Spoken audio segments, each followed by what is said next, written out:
Hello guys and welcome to AutoStop once again. Today is about the Ford Edge L with a long wheelbase that debuted in the Chinese market as a 3-row Edge L crossover in that market. So let's go have a look at what we got, and I believe we've got everything that matters on that, so do not move an inch if that is why you're here. Now we'll look at this long wheelbase and where it fits in the Ford lineup in that market. So Ford revealed this long wheelbase variant of the Edge crossover exclusively for the Chinese market, called the Edge L.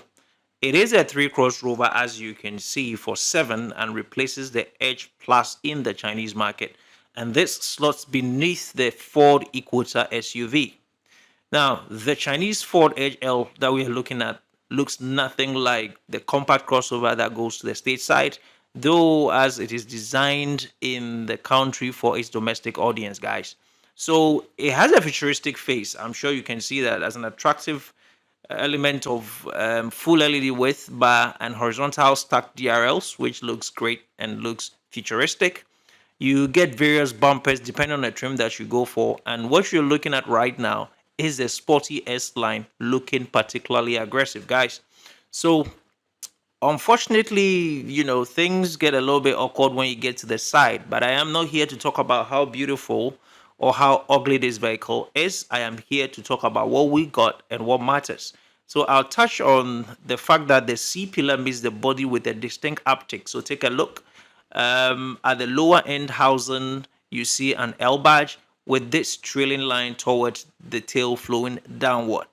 This design line actually mimicked by the Rebel side window, and with the upper roof trim tapering down to create a pseudo coupe crossover design, sort of, guys. Right, so if you take a good look, you see the flash door handles integrate very neatly into the bodywork, but my focus here is to give you the dimensions of this vehicle, and the dimensions are that it sits at 196.9 inches long with a 116.1 inches wheelbase. The Edge L that we are looking at now gains 7.3 inches in length and 3.9 inches in wheelbase compared to its American counterparts, the Ford Edge, the compact version. And it stands at 69.8 inches tall and 77.2 inches wide, guys. Now, if you get inside, take a good look.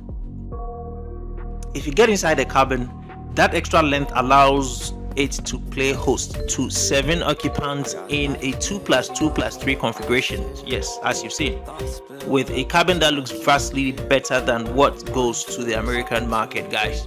And let me just touch on what we see inside there a little bit. The dash is fully digital experience. A digital instrument cluster measuring 12.3 inches is par for the course you see in there, but it's the accompanying 27-inch 4K infotainment touchscreen that dominates the dash, guys. You cannot overlook this, and it cannot be anything else than that 27-inch 4K infotainment system, underscored by horizontal air vents and a floating center console with an abundance of storage solutions, guys. There is space all over, and I'll touch on very interesting stuff. A heads-up display, you get power sunroof, you've got ambient lighting, you've got tri-zone climate control and reclining 3-row seats with extending footrest are all among the available features. You also get a Bang and Olufsen sound system. So this is what I'm talking about. Your seating can fold back and stretch up for you to really enjoy a captain chair like stuff in this one. But standard upholstery options include light two-tone scheme with copper accents, while the ST line derivative, yes, that you saw earlier, is the ST line derivative that gets black upholstery with red detailing in there. But I cannot wrap this whole thing up without touching on the powertrain, and so the powertrain coming in is simple. This is how it works. You've got powertrain options which include a 2.0 liter turbo EcoBoost 4-cylinder engine that produces 249 horsepower and 279 pound-feet of torque, and a hybrid variant with 271 horsepower and 299 pound-feet of torque on the top if you want it. All-wheel drive is standard, same as automatic transmission, and guys, delivery begins in April, followed by the hybrid models that will come in July.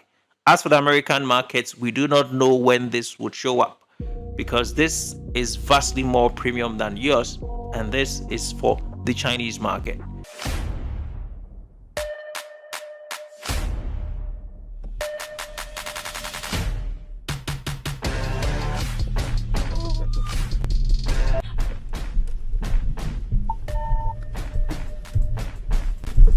Wow.